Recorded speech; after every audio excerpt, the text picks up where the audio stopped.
کہ جناب دیکھیں بلوچستان کے اس سے پہلے ملازمین وہ اسلام آباد اسی لیے نہیں جایا کرتے تھے کہ وہاں پر رہائش بہت بڑا مسئلہ ہوتا اور تھا. اس چھوٹی سی تنخواہ میں یا معمولی مراحت کے ساتھ اسلام آباد میں بلوچستان کے ملازمین نہیں جاتے تھے.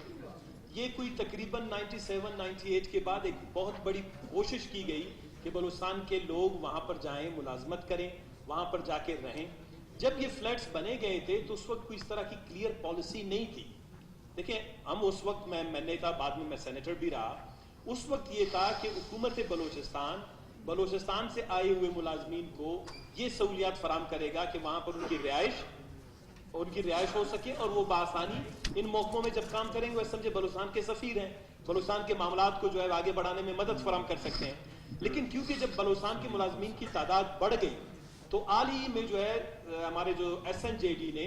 اور چیف سیکرٹری صاحب نے یا حکومت بلوچستان نے انہوں نے ایک نوٹیفکیشن جاری کیا کہ جن ملازمین کا تعلق وفاقی اداروں سے ہے ان کو نکال باہر کیا جائے. دیکھیں ہمیں بھی اس بات کا اندازہ ہے کہ بلوچستان کے جو واقعی ملازمین ہیں ان کا پہلا حق بنتا ہے, لیکن جو لوگ وہاں پر